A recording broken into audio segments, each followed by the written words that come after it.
Well, good afternoon. It's the appointed hour, so I will call the January 31st, 2017 meeting of the Oklahoma City Riverfront Redevelopment Authority to order.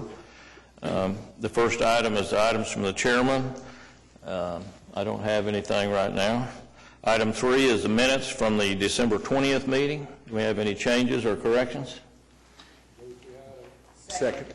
I have a motion and a second. Cast your vote. It passes unanimously. Item 4 is the consent docket. We have the oil and gas revenue report, such as it is, and the Oklahoma River Corridor events update. Any comments or questions on those?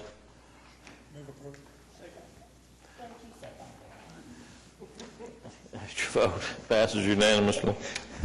Item 5 is the primary agenda items. Item A is to receive the Oklahoma City River Maintenance Projects update. We have, somebody's going to talk. We had one item on there, I think. I thought there might be somebody from Public Works here, but I don't see anyone from Public Works here. We have a written report in there. Yeah, if there's any questions, I'll be happy to try to address them. Any questions on the maintenance update? Cast your vote. Passes unanimously. Item B is to receive the quarterly Oklahoma River Cruisers update. Jeannie?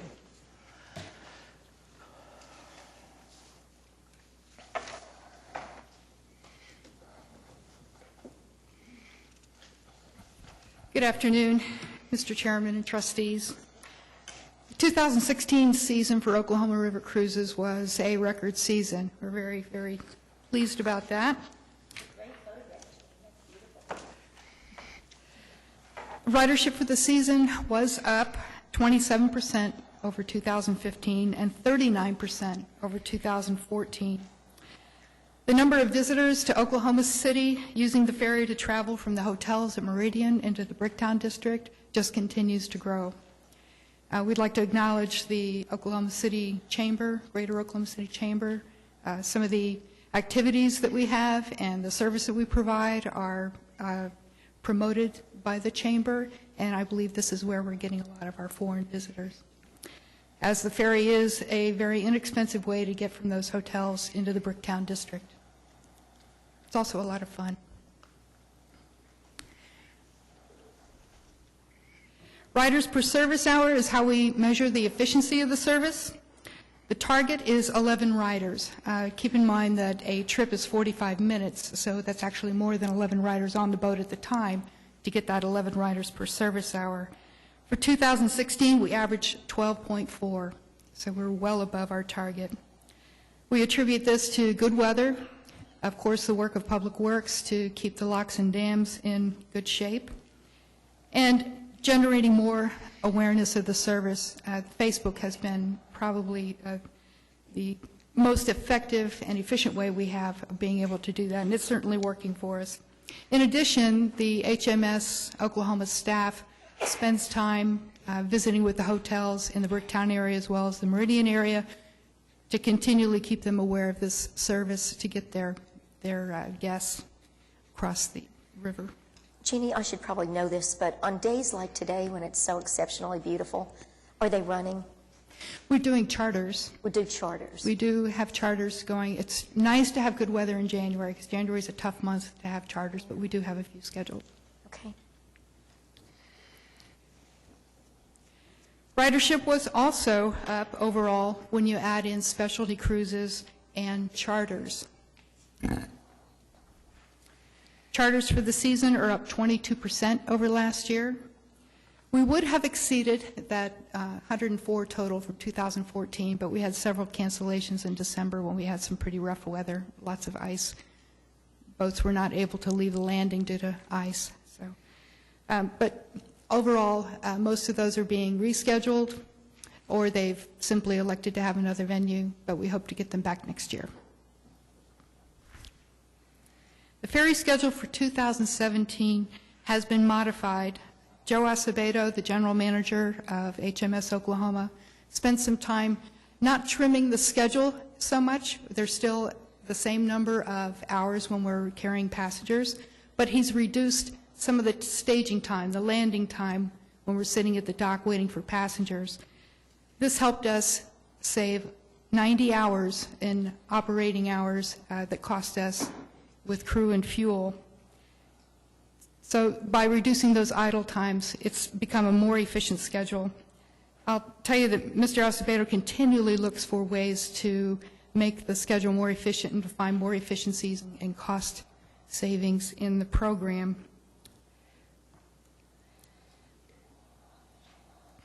Those changes also allow for easier transitions to evening charters. Charters are most popular on Friday and Saturday evenings. It's difficult to book as many as we'd like to when those fill up so fast. By squeezing up the ending times, it makes it a little easier to squeeze in another charter on those times, which is very, very helpful. The Devon Pioneer is currently in the maintenance building. It's receiving new paint and graphics, a new audio system, new carpet, other repairs to the engines, drive shafts, and other parts. This is a requirement of the United States Coast Guard that they be pulled out every 5 years. 3 to 5 years is what they say. We're trying to hit that 3-year mark with all of our vessels, mostly because of all the debris in our river. As much as Public Works pulls out of the river, we still pull in chip bags, logs, various items that can do damage to the vessel. This vessel is expected to be back in service well in time for the opening of our next season on April 1st. And with that, I'll be happy to answer any questions. Any questions for Jeannie? Do we see any, and Mike Knopp is here, but do we see any cross-pollinization? I mean, are people getting on in the hotels in Meridian to go down in Whitewater? And are there ways that we could connect the activities specifically? There are with some. boat ridership? For the most part, and I'm not exactly sure why, but for the most part, they're headed to Bricktown. They want to see the Land Run Monument, and we frequently sell them. We have wristbands on board for water taxi, or they can walk into the Bricktown district.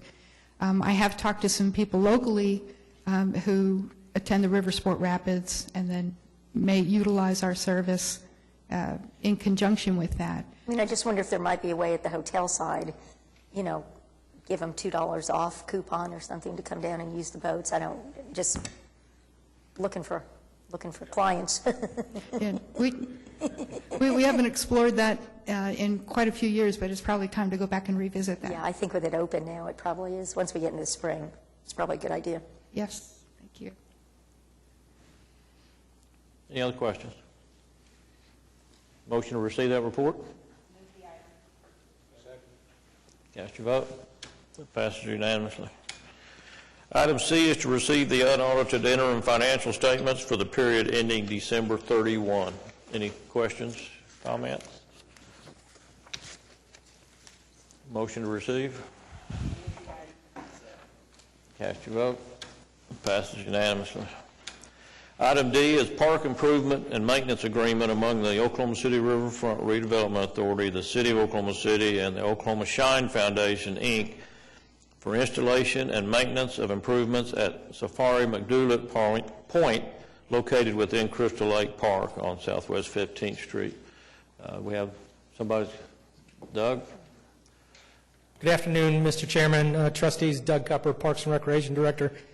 We have representatives from, obviously, the Shine Group, the Oklahoma County Shine Program here, as well as Safari McDoulet's mother, who is the spearhead of creating this opportunity at Crystal Lake Park. As you know, if it hadn't been for the Shine organization, and Safari was a big player in the starting of the Shine program with the county, Crystal Lake wouldn't be the destination location that it is today. It wouldn't be the mecca for youth programming that the City Care has created at that location. Because Shine and Safari herself were so instrumental in getting that place cleaned up and looking the way it does, her untimely death has led her family to want to memorialize her existence on this earth in the form of this point at Crystal Lake Park. The City Care is enthusiastic in receiving this item. We had to go to them. Obviously, they have a lease to maintain on your behalf.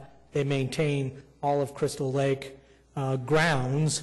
So this would might add an additional burden to them. So they were consulted, and they enthusiastically embraced the idea of this document going forward as well. So I'd be happy to answer any questions. As I said, Safari's mom is here. The county commissioner is here. So if you have any questions of them, I'm sure they'd be happy to respond to them, or I'd be happy to answer questions as well. Any questions? Yes. I didn't see anything in the report, but it looks like they're eating all the costs, so this isn't any cost to them. That is correct. The foundation, the organization is going to, and it's broken down into 3 phases as they acquire more donations to finish out the phases. But the first phase will be pretty impressive for that area of the park. It's right near the West Trail bike path, so it'll be kind of an iconic waypoint for people to stop and respite and enjoy what Safari created for them.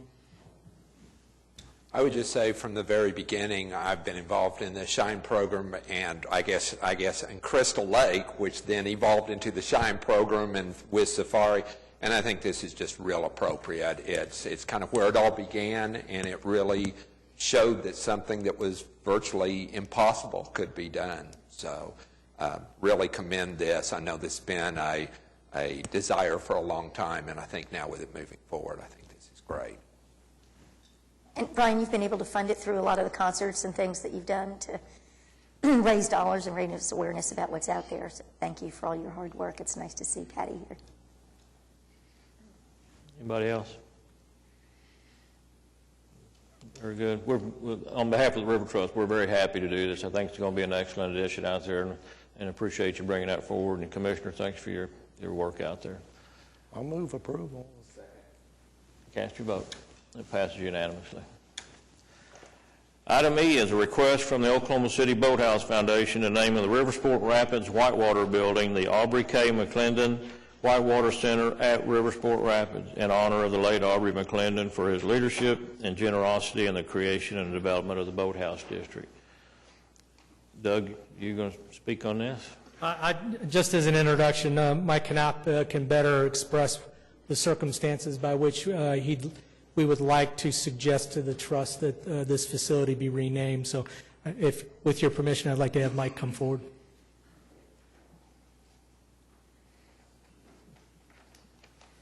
Thank you, Doug, and hello, everyone. Yes, as I think everyone is aware, Aubrey was the chairman of the Oklahoma City Boathouse Foundation since the day we were founded back in 2005, and before that, was very involved in some of the early ideas that I presented to him about building a boathouse that morphed into not just one boathouse, but a whole district, and certainly set the stage for what has happened down there over the last decade, and really what has become an international destination for Oklahoma City. And it certainly last year was the whole city, it was a tremendous loss losing Aubrey, and specifically for our organization with his leadership as chairman was certainly difficult, and really feel it is appropriate to do something in Aubrey's name at the river. And because the last several years were focused on with Aubrey, with pushing forward, getting the Whitewater Center complete, he always asked the question, what's next, and always kind of setting the pace and setting the bar high. And so we feel like it's very appropriate on a number of levels to rename this building and what it represents. And the family is very much behind this effort. There's a development effort in play to name the building, to create an interactive exhibit within the building and provide sustainable funding for all the programs that were so important to really the momentum that and the life-changing opportunities that have been created at the river. So as has been noted, the Whitewater really represents Aubrey in a lot of ways. The fast-moving, the bold ideas, the things. Whitewater, and I don't know if you happen to see it as a side note, it was featured, the Whitewater Center, Riversport Rapids was featured on Extreme Water Parks on Sunday night, and great coverage for Oklahoma City and the venue, and certainly showing the surprise factor of having that kind of facility in Oklahoma City. So again, I really go back the many years I worked with Aubrey and with what he did to help advance these ideas that many thought were crazy from the early on to what they are today. And so with that, we would ask for the opportunity and your blessing is to go ahead and proceed with the concept of naming the Whitewater building the Aubrey K. McClendon Whitewater Center. I'd just Yes, like Doug. to say one thing, if I could. I went to high school with Aubrey. He was a very close friend of my brother's. There is no one that cared more about Oklahoma City than Aubrey McClendon. He is sadly missed, and I think this is a wonderful opportunity, and I hope his family really enjoys this. Anybody else? Doug, did you have a comment? Thank you, Chairman. Just to remind you, you do have a naming policy. We're introducing the idea to you all. You can't make a motion to accept that until your next meeting. So I just wanted to remind the trustees of that. Under our policy, we're introducing it today, and it'll be a 30-day citizen review period, and then we'll vote on it to move to the city council next month. Okay? Any other questions? Motion to introduce that? Did we get a motion? Cast your vote. It passes unanimously. Item 6 is the claims docket. Any questions on the claims docket? And claims passes. Item 7 is additional items, comments by staff. Doug, you have anything other than your written report? No, sir. Any questions on Doug's report? Any other staff have comment? Comments by trustees?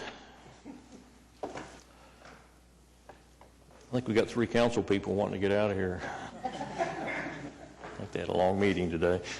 Any comments by citizens in the audience? All right, we are adjourned.